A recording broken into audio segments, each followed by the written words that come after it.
What's going on, everybody? It's your boy C4 here, and thank you for joining me for another episode of my Eagles Connected franchise mode. And look at this, Sam Bradford on the trade block. Look at that offer! No! Chip Kelly wanting his boy again, but the trade all Eagles fans wanted in real life has been offered, except it's a 2018 first round pick. I'm taking that right now. Sam Bradford, we've been putting him on a pedestal throughout these preseason games. He has got the most snaps out of all of our quarterbacks, Chase Daniel, Carson Wentz, because we want to show off his skills and say that, you know, these QB-hungry teams, he could still be an asset to you. Maybe he'll turn your franchise around. Let's be honest, that's not fucking happening.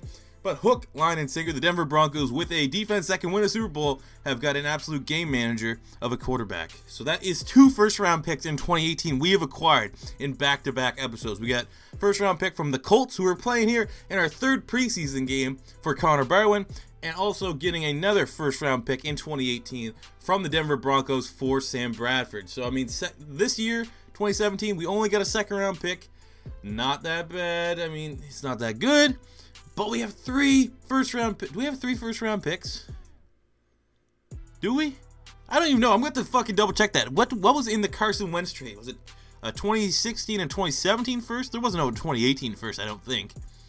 So we potentially have 3 first-round picks in 2018. So, I mean, I'm going to take a look here at my list. Like I said, I'm making this the most realistic connected franchise mode. I have a fucking binder of players, real college players, that I'm going to have to create and edit into the roster. So, I mean, 2018, let's see what we got for running backs in 2018. We got Jalen Hurd from Tennessee, a running back, even though our plan is to address the running back position in this year's draft class. You saw Terry and Folston from Notre Dame, James Conner from Pitt, Sony Michael from Georgia. We got a wide receiver, Artavis Scott from Clemson. He is going to be a guy that I'm certainly going to be looking at.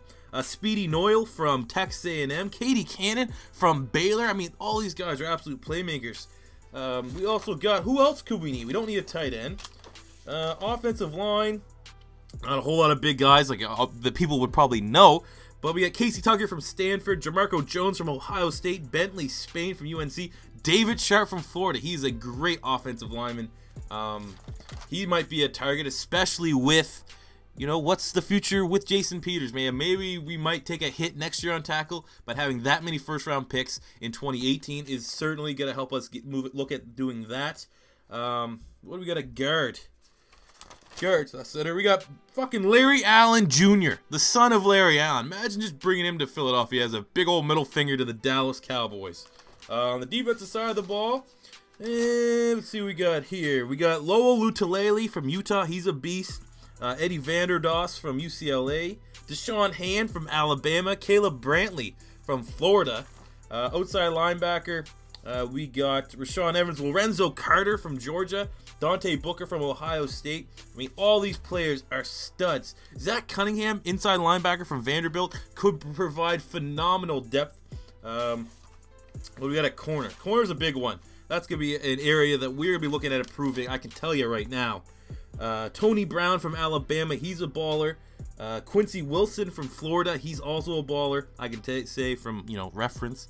But I mean, for the most part, man, we got some studs that we're going to be able to get with these multiple first-round picks in 2018.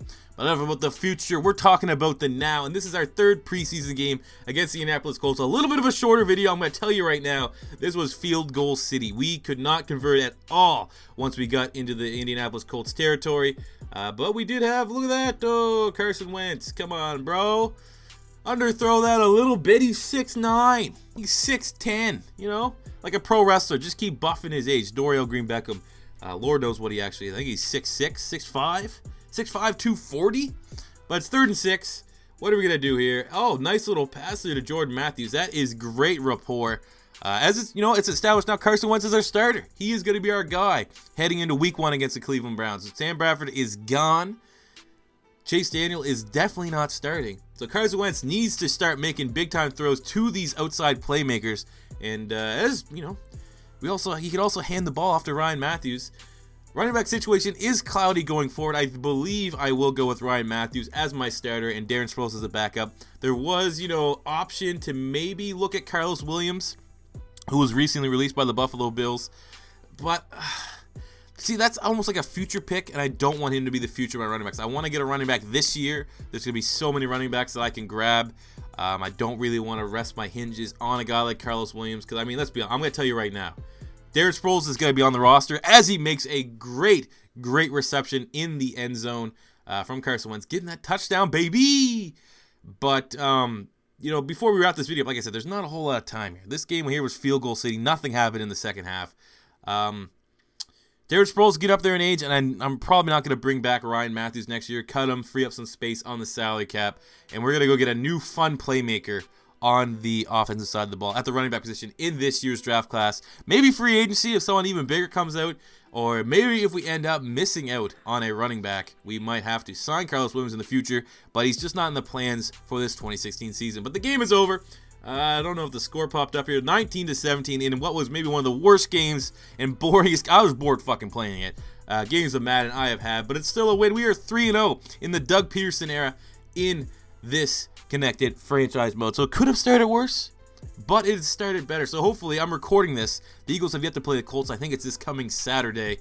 So that might have already passed. Hopefully, they go 3-0 as well. Because the Eagles, you know by now, are the fucking preseason Super Bowl champions every year. As we take a look at the final stats from this, I will wrap this video up. So thank you guys for tuning in to another episode of my Philadelphia Eagles Connected Franchise Mode. If this is your first time checking me out, please subscribe if you liked what you saw. There's going to be lots and lots of Madden content coming soon, as well as real football content, because we talk about real football here on Beast Mode TV. To everyone else that's already a loyal subscriber, thank you very much. And until next time, it's your boy C4 saying peace out.